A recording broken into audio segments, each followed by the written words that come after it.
সায়রা গার্ডেনে আমরা ১৭০০ টাকায় কি পাচ্ছি তা দেখে নেব এক নজরে।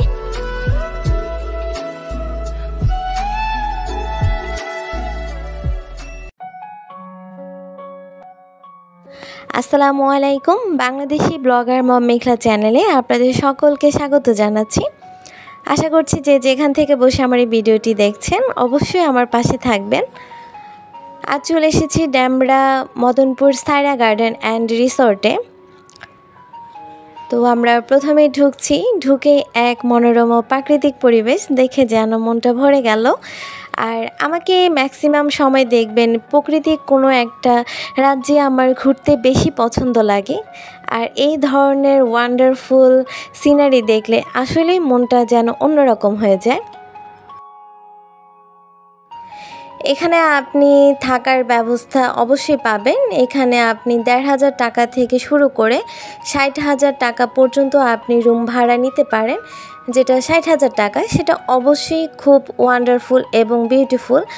আর আমি যেহেতু এখানে আজ রুম বুকিং করতে আসিনি, আমি যেহেতু চলে যাব আর আমি এসেছি ড্যামরা থেকে, তো এখান থেকে এখানে থাকার কোনো মানে হয় না। যদি দূর থেকে আসতাম তাহলে অবশ্যই থাকতাম। আর আপনারা যারা দূর থেকে আসবেন তাদের জন্য অবশ্যই থাকার ফ্যাসিলিটি আছে। তো প্রথমে আমাদের ওয়েলকাম ড্রিঙ্কস দেওয়া হলো, সেখান থেকে আমরা এখন ভিতরের দিকে যাচ্ছি।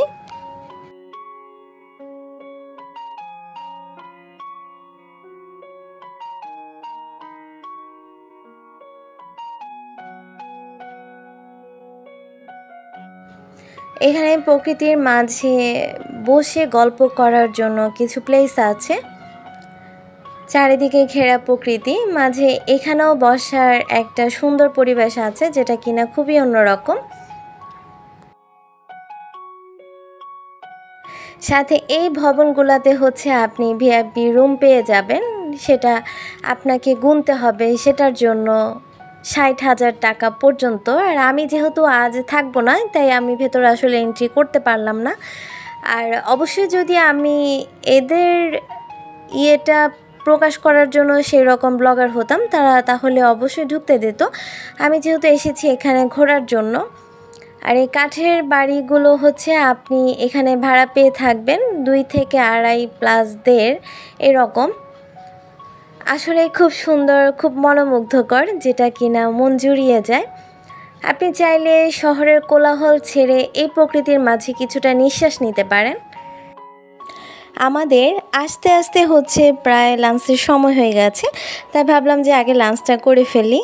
আর যেহেতু আমরা এখানে যে প্যাকেজটা নিয়েছি সেই প্যাকেজটা ১৭০০ টাকার প্যাকেজের ভিতরে আমরা এখানে বুফে লাঞ্চ করার সুযোগ পাচ্ছি। আর সেই সাথে এখানে আছে বিভিন্ন রকমের ভর্তা, আচার, সাথে মিষ্টি কুমড়ো, বেগুন ভাজা, করলা, ভাত, সেই সাথে বিভিন্ন আইটেম তো অবশ্যই আছে। আমার মধ্যে যেটা কাজ করে কি, যখন আমি অনেক বেশি খাবার দেখি এবং আমি বাসায় রান্না করি সেই দিন আর আমার খেতে ইচ্ছে করে না। এটা কার কার হয় বলতে পারবো না।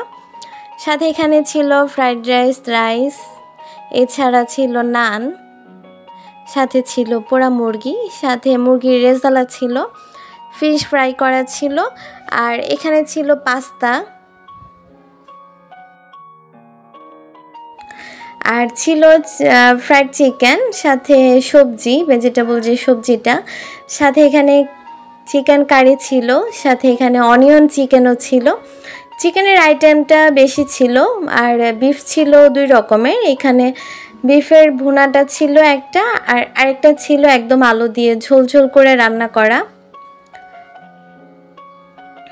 সাথে ছিল সবজি, আর সেই সাথে ছিল ডাল। যদি আপনি মাছে ভাতে খেতে চান সেটার অপশনও আছে।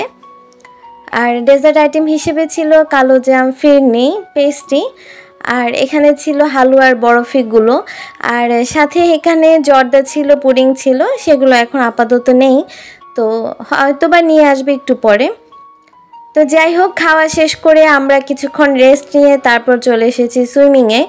এখানে আমি যে ১৭০০ টাকার মধ্যে যে প্যাকেজটা নিয়েছি, এই প্যাকেজের মধ্যে আমি সুইমিং প্লাস বুফে ডিনার সাথে আপনার এন্ট্রিটা, গেটে ঢুকতে যে ফিটা দিতে হয়, সব মিলিয়ে হচ্ছে জনপ্রতি আমাদের ১৭০০ টাকা করে খরচ হয়েছে। অনেক দিন ধরেই বলছিলাম আপনাদের ভাইয়াকে এখানে নিয়ে আসতে। তো যাই হোক, একটা স্বপ্ন ছিল, আর ছোট ছোট স্বপ্নগুলো যখন পূরণ হয় তখন কিন্তু এক অন্যরকম ভালো লাগা কাজ করে, তাই না? তো যাই হোক, তারা আগে নেমে পড়েছে আর আমরা কিন্তু বেশ ফটো সেশন করেছি আজ। প্রত্যেকটা মুহূর্তের পিক কিন্তু আমরা তুলে রেখেছি, কারণ দেখা গেছে ঘুরে যাব একদিন, কিন্তু যখন এই পিকগুলো দেখব তখন কিন্তু এই দিনের কথা অবশ্যই মনে পড়ে যাবে। আর যাই হোক, সবাই খুব এনজয় করলাম। আর আজ আমি এখান থেকে চলে যাচ্ছি ঠিক বিকেলের দিকে, কারণ বাসায় ব্যাক করব।